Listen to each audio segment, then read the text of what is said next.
Hi everyone, and welcome to a brand new episode of TV Talk. Today we're throwing it back to the early 2000s and taking a look at some of the most memorable episodes of Disney Channel and Nickelodeon television shows. First, we're going to start on the Disney Channel.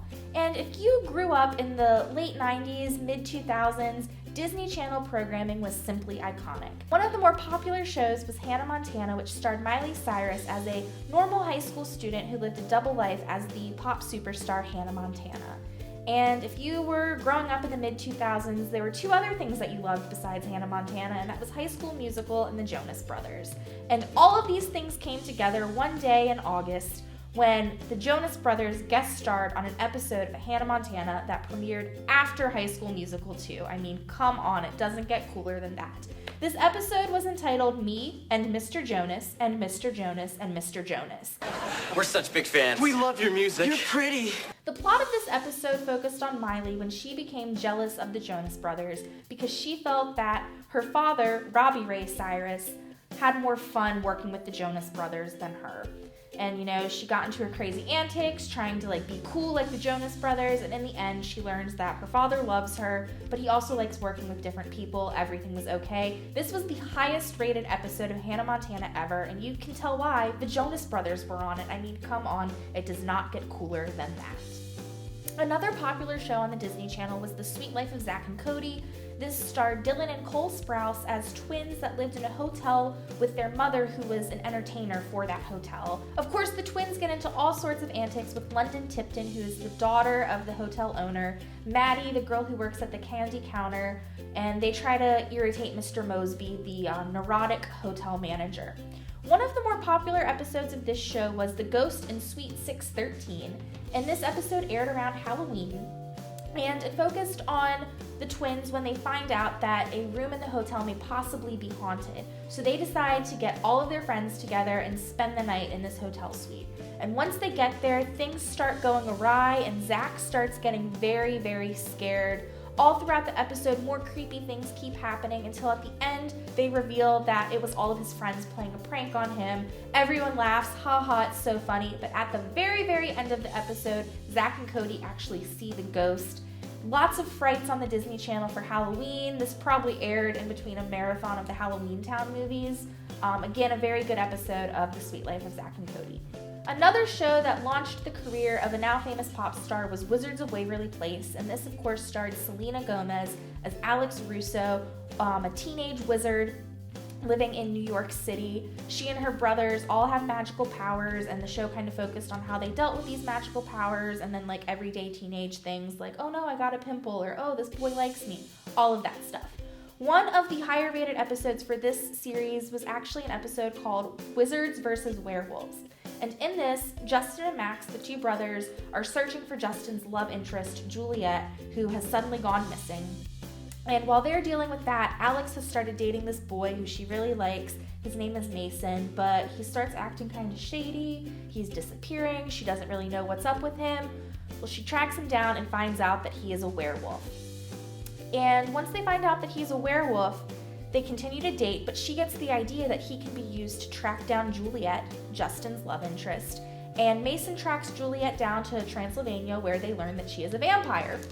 And after they find out that she's a vampire, she reveals that she and Mason used to date 200 some odd years ago, a really long time, because they're vampires and werewolves, so they don't really age.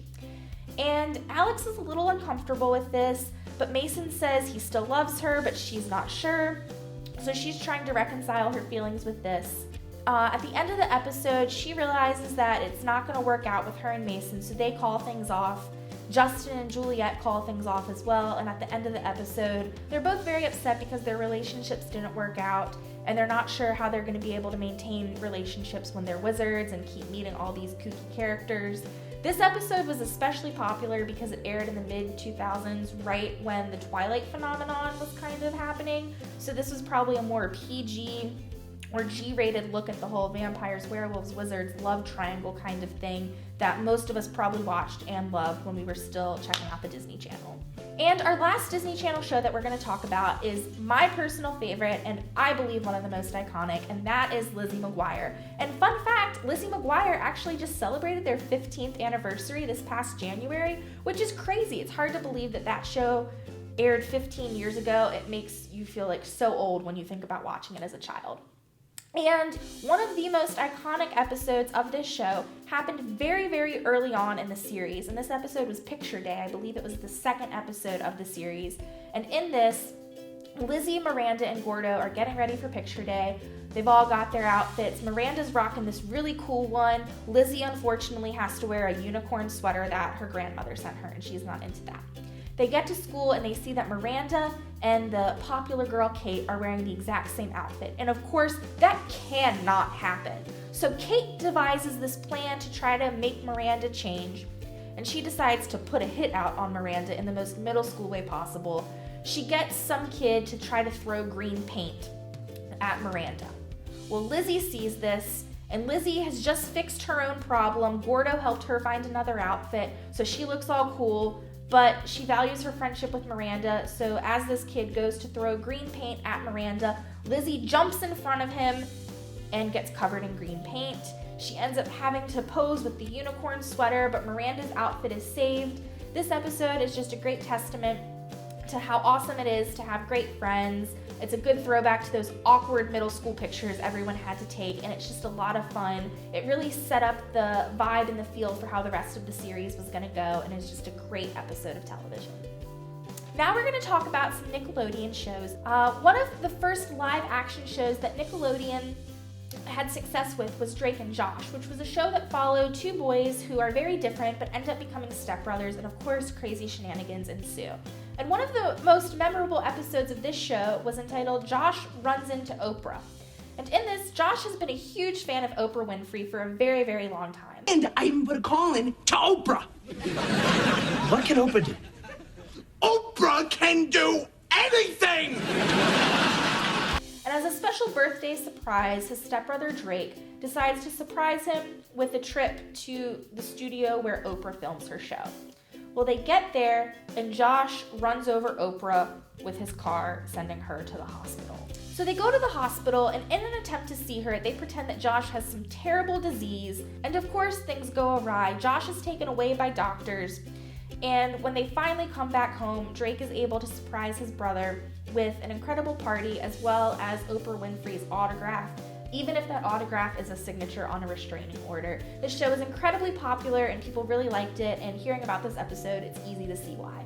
Following the success of Drake and Josh, Nickelodeon launched another live action show. This one was called iCarly and actually starred Miranda Cosgrove, who had a role on Drake and Josh, but this time she was the main character, playing a young teen named Carly who does a web show with some of her friends. And one of the popular episodes of this show was entitled I Kiss. And it actually did not focus on Carly, but rather her friends Sam and Freddie, who work on this web show with her. And at the beginning of the episode, neither Sam nor Freddie have had their first kiss. And Sam's kind of upset about this, so all throughout the episode, she's trying to make her first kiss happen. And unfortunately, it doesn't work out. And at the end of the episode, she's very dejected and upset that she still hasn't had her first kiss, and Freddie finds her. And they end up having this conversation, and they'd had a very antagonistic relationship, making fun of each other, kind of like a brother-sister vibe almost. My gosh, the bear ate Freddy. Bad bear!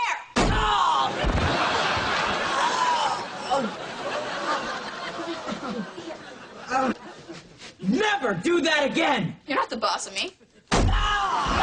And they kind of come to peace with this and apologize, but say, hey, you know, we're still going to be brother and sister and like mess around and fight with each other and whatnot.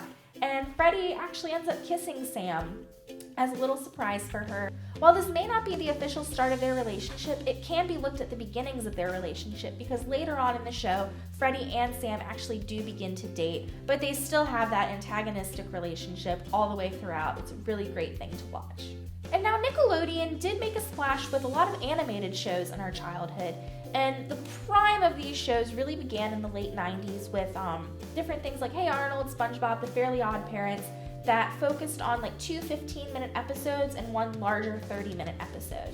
And Hey Arnold was a really popular one. It followed like school kids in an urban environment.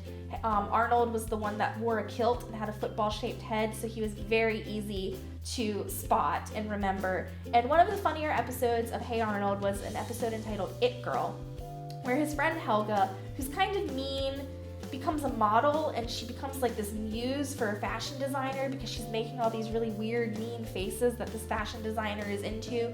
So he designs all these clothes with her in mind, but Helga's not having it, and she gets really irritated when people start trying to copy her fashion sense and replicate her outfits, and then she quits being a model after that. Again, these episodes were very brief but very funny, and if you're looking for a throwback, check out one of these episodes. And lastly, an iconic part of probably everyone's childhood. Whether you watched the show religiously, or you just heard the songs, or you see pictures online, that is SpongeBob SquarePants.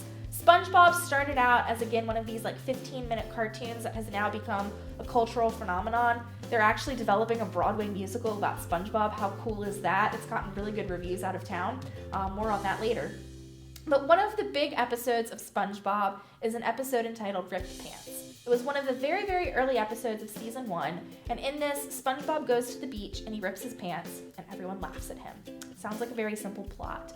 Unfortunately, SpongeBob really likes being funny and really likes being a comedian, so he keeps ripping his pants, and he keeps doing this.